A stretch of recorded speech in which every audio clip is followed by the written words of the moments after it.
ये बताइएगा, ये ब्यूरोक्रेसी का जो बयान सामने आ रहा है, तो अब ये हुकूमती हल्के में से भी ऐसी आवाजें उठना शुरू हो रही हैं कि नैब ब्यूरोक्रेसी को हिरासा कर रही है और ब्यूरोक्रेसी काम नहीं कर रही है। तो जनाब, ये हुकूमती हल्कों में क्या चल रहा है? प्राइम मिनिस्टर हाउस के अंदर क्या बातें हो रही हैं इस हवाले से? बहुत शुक्रिया सलमान। देखें, जिस वक्त इन्होंने चार्ज संभाला था शौकत तरीन ने, और बजट से पहले इन्होंने प्रेस कॉन्फ्रेंस की थी, और उस प्रेस कॉन्फ्रेंस में उन्होंने कहा था कि नैब जो है वो बहुत तंग कर रही है ब्यूरोक्रेट्स को, इसलिए पाकिस्तान में ब्यूरोक्रेसी जो है वो काम नहीं कर रही। और गुज़िश्ता रात जो एक टीवी पर उन्होंने इंटरव्यू दिया उसमें उसी बात को उन्होंने दोहराया है। और अब सिर्फ अपोजिशन नहीं, हुकूमती हल्कों में बहुत सारे लोग जिनके ऊपर नैब के केसेस हैं वो चाहते हैं कि जो नैब कवानीन है उसमें तरमीम हो, और इसके लिए कोशिशें वो जो है वो कर रहे हैं। और हमारे ज़राए भी ये कहते हैं कि वज़ीर-ए-आज़म इमरान खान भी किसी हद तक इस बात पर इत्तफाक करते हैं कि नैब के जो कवानीन है उसमें तरमीम की जाएँ, क्योंकि वज़ीर ख़जाना का ये बयान 2 मरतबा ये बयान देना ये इसे हुकूमती पॉलिसी समझा जाता है। और वज़ीर ख़जाना वो जिसके ऊपर खुद जो है वो नैब के रेफरेंस हों, उनकी अपीलों का फैसला अभी तक नहीं आया है। तो इस हवाले से कुछ हुकूमती वज़रा हैं, सूबाई वज़रा भी हैं और वफाकी वज़रा भी हैं जिन पर नैब के रेफरेंस मौजूद हैं। इस हवाले से आज नैब की भी एक वजाहत आई है जिसमें उन्होंने कहा है कि इस वक्त 1273 नैब रेफरेंसेज मुख्तलिफ अदालतों में, लेकिन उसमें ब्यूरोक्रेसी के खिलाफ जो रेफरेंस है वो ना होने के बराबर है। लेकिन जो वज़ीर ख़जाना का ये बयान है उस पर जो कुछ हमारी हुकूमती हल्कों से बात हुई है तो वो ये चाह रहे हैं कि तहरीक इंसाफ की हुकूमत अभी 2 साल इनके हैं, तो हुकूमत ने जब इलेक्टोरल रिफॉर्म पर अपोजिशन से बात की थी तो अपोजिशन ने एक शर्त रखी थी कि इलेक्टोरल रिफॉर्म्स पर बात तो होगी, लेकिन साथ साथ जो नैब रिफॉर्म्स हैं और जो दीगर रिफॉर्म्स हैं खासतौर पर जुडिशरी उस पर भी बातचीत होगी। तो नैब में हुकूमत रिफॉर्म्स करने जा रही है इस कवानीन में, क्योंकि गुज़िश्ता रोज़ उन्होंने कहा है कि इसमें हम तब्दीली करेंगे। तो इस हवाले से हुकूमत चाह रही कि अपोजिशन से मिलकर की जाए। वज़ीर-ए-आज़म इमरान खान का जो बयानिया है वो अपनी तरफ और कई जगहों वज़ीर-ए-आज़म इमरान खान बाज़ाब्ता तौर पर ये कह चुके हैं, और सिर्फ वज़ीर-ए-आज़म ही नहीं बल्कि तहरीक इंसाफ के बहुत सारे सीनियर रहनुमा के जो अपोजिशन है उन्होंने 34 सफ़ात पर मुश्तमिल जो है वो नैब के हवाले से कहा था, जिसे उन्होंने NRO करार दिया था। लेकिन उसके बावजूद अब हुकूमती हल्के बहुत सारे ये चाहते हैं कि नैब में जो नैब के कवानीन हैं उसमें रिफॉर्म ज़रूरी हैं, यानी कि इस वक्त हुकूमत जो है वो कंप्रोमाइजिंग पोजीशन में है। और वज़ीर-ए-आज़म इमरान खान किसी हद तक, जिस तरह मैंने जिक्र किया, कि इस बात से इत्तफाक कर रहे हैं, लेकिन ये आने वाले दिनों में इस रिफॉर्म्स को कैसे लाया जाएगा, क्योंकि उनका जो ब्यूरोक्रेसी है उसको तो नैब ने उसकी बाज़ाब्ता आज तरदीद कर दी है, एक प्रेस रिलीज भी उन्होंने जारी की है।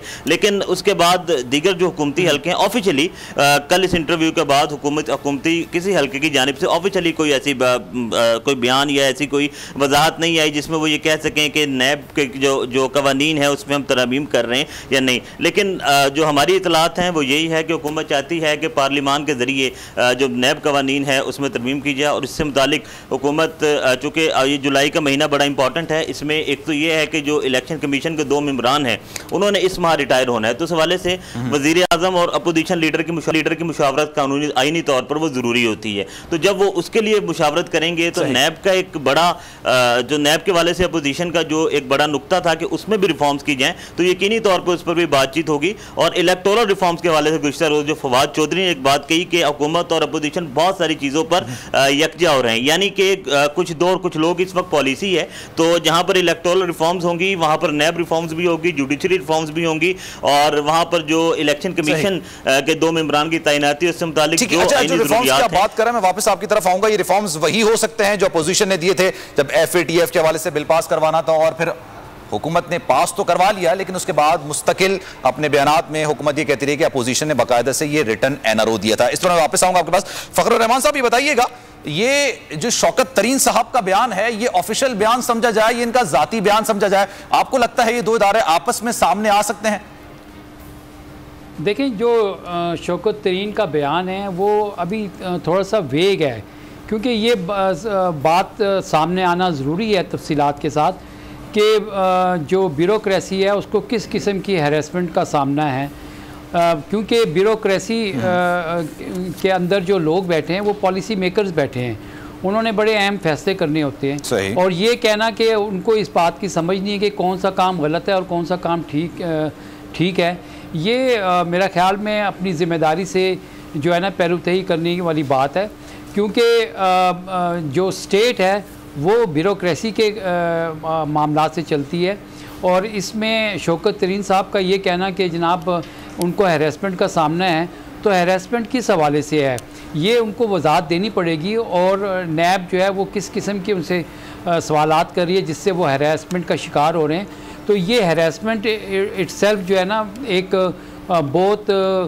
वसी एक टर्मिनोलॉजी है, जिसमें देखना ये होगा कि अगर नैब किसी ब्यूरोक्रेट के एसेट जो हैं बियॉन्ड उसके मीन्स हैं और अगर उनसे ये पूछा जा रहा है तो वो तो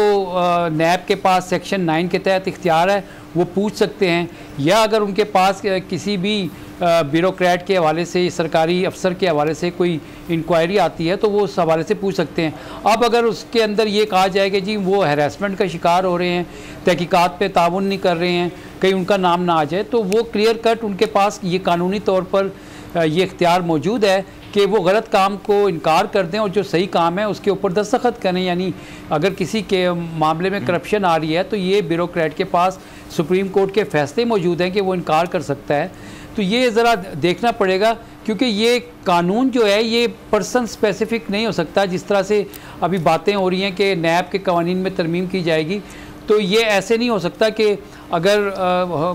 स्टेट का एक सेक्शन जो है वो कोई कंप्लेंट कर रहा है तो उनके स्पेसिफिक जो है ना कोई नई कानून साजी कर दी जाए। तो अभी इस हवाले से शौकत तरीन साहब पहले भी कह चुके थे, जैसे वो कह रहे थे कि किसको गिरफ़्तार करना है ये फ़ैसला वो ख़ुद करेंगे, यानी कि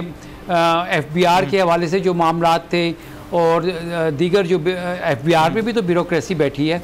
तो ये शौकत तरीन साहब जो थे वो ख़ास तौर पर जो बिजनेसमैन कम्युनिटी है, फिर इसी तरह से जो आपके एक्साइज एंड टैक्सेशन और इनकम टैक्स और ये जो रेवेन्यू कलेक्शन के डिपार्टमेंट्स हैं, और उस कंटेक्स्ट में वो बात कर रहे थे। और यकीनी तौर पर अगर हुकूमत ने टैक्स रिफॉर्म्स करनी है, रेवेन्यू को ज़्यादा, तो बहुत सारे मामलात ऐसे हैं जो बोटलनेक का शिकार हैं, और अगर वो उन प्रेशर्स की बात कर रहे हैं तो यकीनी तौर पर ये सारी चीज़ें ब्लैक एंड वाइट में जब तक सामने नहीं आएंगी तो आप किसी कानून के मकसद के बारे में, ये अपोजिशन जो बात करती थी, अगर उसको हम सियासी कहें कि यार सियासी बयानबाजी थी, सियासी तौर पर इल्ज़ाम तराशी थी उनके केसेस पर, अगर जैसा कि आपने कहा कि एसेट बियॉन्ड मीन, ये ज़्यादातर केसेस अपोजिशन रहनुमा पर बने। जब शौकत तरीन साहब का बयान आया और उनके पास जो वजारत है वो वजारत बहुत छोटी वजारत नहीं है, खजानची है वो, तो उन पर जब उनकी तरफ से बयान सामने आता है तो आपको नहीं लगता कि अपोजिशन के बयानिए को तकवीयत मिलती है इससे?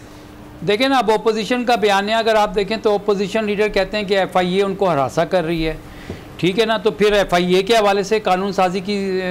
ज़रूरत के ऊपर जोर दिया जाएगा। यकीनी तौर पर जो आपको पता है कि पाकिस्तान के अंदर दो बड़ी जमातें जो थी कई सालों से, मोर देन 30 ईयर्स टाइम जो थी वो हुकूमत में आती रही हैं, और कहीं पर एक जमात की ब्यूरोक्रेसी बैठी हुई है और कहीं पर दूसरी जमात की है। मैं वाज़े तौर पर कह देता हूँ कि एक पीपल्स पार्टी है और पाकिस्तान मुस्लिम लीग नून है। तो मौजूदा हुकूमत जो है इसको ब्यूरोक्रेसी की तरफ से एक अदम ताउन जो था वो उसका वो शिकार रही है, और इस हवाले से बहुत सारे मामलात जो थे वो बोटलनेक का शिकार हुए हैं। तो वो कहीं ना कहीं जाके इस वक्त अपोजिशन का जो बयानिया है या अपोजिशन की जो शिकायत हैं उसको तक़वियत यकीनन पहुँचा रही है। और शौकत तरीन साहब का जो बयान है वो ज़्यादातर आप देखें कि वो जो इस वक्त अपोजिशन जो कई सालों से ये बात करती है, जब उनसे सवालात किए जाते हैं तो वो वहाँ पे जाकर आईं बाएं शाही मारते हैं और सवालात का जवाब नहीं देते और बाहर निकल के कहते हैं कि उनको सियासी इंतकाम का निशाना बनाया जा रहा है, लेकिन उनके पास कोई ठोस जवाब नहीं है। तो इसलिए आप ये किसी हद तक तो कह सकते हैं कि शौकत तरीन साहब और अपोजिशन का जो मौक़िफ़ है उसमें एक दूसरे को तक़वियत मिल रही है। बिल्कुल ये बात आप सही कह रहे हैं। ठीक है, सिद्दीक सादिक भी हमारे साथ मौजूद हैं। सिद्दीक साहब, बताइएगा, कुछ बातचीत चल रही है हुकूमत और अपोजिशन के दरमियान? अपोजिशन का तो हमेशा से मौक़िफ़ सामने आता है, वज़ीर आज़म इमरान खान साहब अपोजिशन से बात नहीं करते हैं, बात करने के लिए बुलाते नहीं हैं, फिर जब वो तजावीज़ रखते हैं उसको NRO का नाम दे देते हैं। आपको लगता है कि कुछ बातचीत चल रही है नैब में रिफॉर्म्स के हवाले से? जी, नैब में जो इस्लाहात हैं वो बहुत ज़रूरी हैं। मैं उससे पहले आपका ये जो ब्यूरोक्रेसी के हवाले से जो बात की है ना वज़ीर ख़जाना शौकत तरीन ने, वो ऐसे बात नहीं की, उसका मैं थोड़ा सा आपको एक बैकग्राउंड बता देता हूँ। एक सेक्रेटरीज़ कमेटी है, वफाकी सेक्रेटरियों की एक कमेटी है जिसमें तमाम वफाकी सेक्रेटरी शामिल, उसको सेक्रेटरीज़ कमेटी कहा जाता है। उन्होंने इसके ऊपर बहुत ज़्यादा कंसर्न शो किए जो कि नैब का इस वक्त कानून है। बल्कि अब तो यहाँ तक ये शिकायत गई हैं मुबैना तौर पर कि बहुत से जो वजारतें और इदारे और डिवीज़न्स हैं वहाँ पर नैब के अफसरान जाकर जो है वो बैठ जाते हैं, और वहाँ पे फिर जो भी पॉलिसीज़ डिसीजन या ख़ास तौर पर जिसमें ख़रीदारियों के मामलात हों वो उनका उसके बारे में मालूमात हासिल करते हैं। उसके ऊपर बहुत ज़्यादा उनको तहफ़्फ़ुज़ात हैं कि अभी इसी वजह से उन्होंने हर चीज़ जो है वफाकी सेक्रेटरियों ने वो काबीना के खाते में डालना शुरू कर दी है। एक अगर उन्होंने डिप्टी सेक्रेटरी भी तब्दील करना, कोई सेक्शन अफसर भी लगाना है, तो वो वफाकी वजीर से पूछने की बजाय या उसकी रिकमेंडेशन के बावजूद इस डर और खौफ से मामला काबीना में ले जाते हैं ताकि नैब की हम पकड़ में ना आए। लेकिन ये बहुत से मामला बहुत सी वजारतों के मेरे इल्म में हैं जिसमें जो वहाँ पे स्टाफ बैठा होता है, ख़ास तौर पर जो वफाकी सेक्रेटरी के ऑफ़िस में या मिनिस्टर के ऑफ़िस में, उसमें कुछ नैब के अहलकार देखे गए जो कि वहाँ पे उनके काम में मुदाखलत और उनको दबाव का शिकार करना और ज़हनी तौर पर जो है वो दबाव का शिकार करना। उस हवाले से शौकत तरीन की जो बात है वो बिल्कुल जो है वो ठीक है और सेक्रेटरीज़ कमेटी की जानब से होने वाली गुज़श्ता दिनों एक मीटिंग में इस पर बाकायदा जो है वो कंसर्न जो है वो शो किया गया और ये सारी चीज़ें वज़ीर ख़जाना के इल्म में लाई गई। अब जहाँ तक आपने बात की है कि हुकूमत और अपोजिशन के दरमियान कोई बाज़ाब्ता बातचीत नैब ऑर्डिनेंस में तरमीम के हवाले से कोई नहीं हो रही, लेकिन जो ऑफ द रिकॉर्ड है वो राब्ते होते हैं जब स्पीकर चैम्बर में ये लोग बैठते हैं या अपोजिशन चैम्बर में गवर्नमेंट वाले चले गए या गवर्नमेंट के किसी दफ्तर में अपोजिशन जब इजलास चल रहे होते हैं तो बातचीत, गैर रस्मी बातचीत इनकी लाजमी तौर पर होती है। और अभी तक जो मसवदे हैं नैब ऑर्डिनेंस में तरमीम के हवाले से वो एक दूसरे के साथ इन्होंने वो भी बाज़ाब्ता तौर पर जो है वो शेयर नहीं किए। उसकी बड़ी वजह भी यही है कि वो कह रहे जी हुकूमत इसमें संजीदगी दिखाए और अगर बातचीत करनी है तो फिर वो हुकूमत सामने लेकर आए कि किन इश्यूज़ के ऊपर बातचीत करनी, क्योंकि अपोजिशन का भी ये मौक़िफ़ है कि जब पहले हमसे बातचीत की गई थी तो उस वक्त जो हमने 34 तरामीम दी, जिस तरह शहबाज ने बात की कि उनको इन्होंने NRO का नाम दे दे, तो अब हम इनसे इस चीज़ के ऊपर जो है वो बात जो है वो नहीं करेंगे। अब इसको एक और चीज़ का भी, एक तो इंतखाबी इस्लाहात वाला मामला है, उसके साथ ये जो बातचीत होगी तो नैब ऑर्डिनेंस में तरामीम के हवाले से भी होगी। लेकिन दूसरी तरफ नैब का भी अब जो आज का एक बयान आया है, जो नैब की वजाहत आई है, वो वजाहत एक तरह की चार्जशीट उन्होंने जारी की है वज़ीर ख़जाना के ख़िलाफ़ कि उनको इल्म नहीं है, वो नैब ऑर्डिनेंस पढ़ लें, वसफंदियार केस का फ़ैसला पढ़ लें। और ये भी कहा कि जो 1273 केसेस में ब्यूरोक्रेसी के ख़िलाफ़ केसेस ना होने के बराबर है। लेकिन ये तो बात जो है वो 100% सही है कि ब्यूरोक्रेसी इनके डर और खौफ की वजह से उस तरह काम नहीं कर रही जिस तरह ब्यूरोक्रेसी पहले काम करती थी। इसी वजह से वो अपने ऊपर कोई जिम्मेदारी लेने को तैयार ही नहीं है। ख़ास तौर पर सारी चीज़ों में एक एलिमेंट ये भी तो ना, डर और खौफ किस चीज़ का है। एक चीज़ ये भी होती है ना कि देखें नैब उस वक्त हरकत में आता है जब कौमी खजाने को नुकसान पहुंचता है, तो अगर कौमी खजाने को नुकसान नहीं पहुंचेगा तो आपको डर और खौफ करने की कुछ जरूरत ही नहीं है। अगर कोई माजी में नुकसानात हुए हैं उसकी वजह से हो रहा होगा। सलमान साहब, एक जितनी भी खरीदारियां वफाकी हुकूमत करती है, पब्लिक प्रोक्योरमेंट रेगुलेटरी अथॉरिटी जो है पेपरा वो बनी हुई है, उसके जरिए जाती हैं। इवन के आप अगर दिफाई खरीदारियां भी करते हैं तो बाज़ मौके के ऊपर फिर भी आपको पेपरा के पास जाना पड़ता है। अगर आप नहीं कर, वो एक चेक एंड बैलेंस का सिस्टम है, टेंडर तक वो जारी करते हैं, वो भी उसका एक सिस्टम मौजूद है। वो कह रहे हैं ब्यूरोक्रेसी का मौक़िफ़ है कि जब एक आज़ादाना अथॉरिटी खरीदारियों के हवाले से मौजूद है तो हम ये बात क्यों बताएं नैब को। नैब कहता है जी ये टेंडर क्यों जारी किया, इसकी मालियत इतनी थी तो आपने इतनी मालियत का क्यों जारी किया, यानी कि वो अभी बात आगे बढ़ती नहीं है। और इसी वजह से मैं आपको बताऊं बहुत से मंसूबे, चूँकि जो पार्लियामेंट की पब्लिक अकाउंट्स कमेटी को कवर करता हूँ, 1000 अरब रुपए के मंसूबे जिनकी लागत बढ़ चुकी है, सिर्फ इसी वजह से इल्तवा का शिकार हुए पड़े हैं कि ब्यूरोक्रेसी उसके ऊपर फैसला नहीं कर पा रही। या कि अभी 5 साल पहले का एक मंसूबा है,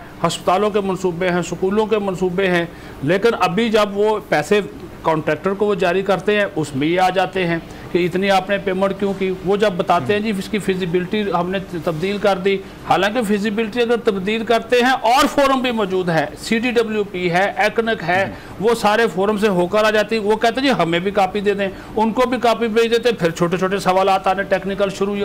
उठाने शुरू कर देते हैं। डर और खौफ जो आप बात कर रहे हैं ना, वो इसी बात का है कि फैसला साजी नहीं हो रही। वो कहते हैं जी आप कहाँ पे मुकदमात भुगतते फिरेंगे। जो फवाद अहमद फवाद के साथ हुआ, जो और ब्यूरोक्रेट्स के साथ हुआ, जो इस वक्त मुख्तलिफ ये यूनुस दागा जितने भी ब्यूरोक्रेट्स रिटायर हुए, मुझे कोई एक बता दें जिसके खिलाफ केस ना हुआ हो या जिन्होंने जमानतें ना करवाई, उनके खिलाफ क्या केसेस है। नैब के केसेस है ना, ये बेशक कहते जी ना होने के बराबर है, लेकिन जो केस भुगते जा रहे हैं उसमें अगर वफाकी वज़रा शामिल है तो साथ कोई MD है, कोई चेयरमैन है, कोई वफाकी सेक्रेटरी, वो जिम्मेदारी इसी वजह से लेने को तैयार नहीं है। फैसला साजी का अमल ही नहीं है किसी वजारत और डिवीजन में, और काम ठप है अमली तौर पर। इसी वजह से मैं कह रहा हूँ ना कि वो मामला, एक छोटे से छोटा मामला भी उठाकर वो कैबिनेट में ले जाते हैं कि कबीना की चूँकि इज्तिमाई जिम्मेदारी होती है तो वो वजीर भी जिम्मेदारी नहीं ले रहा। ये भी आपको बता दूँ, अगर वफाकी सेक्रेटरी इंतजामी इंचार्ज है अपनी वजारत का तो वजीर भी जिम्मेदारी नहीं ले रहा। वो कह रहा भाई मैं को जिम्मेदारी, कल मैंने इलेक्शन लड़ना है, नैब का मेरे खिलाफ केस होगा तो मैं तो नाहल करार पा जाऊंगा।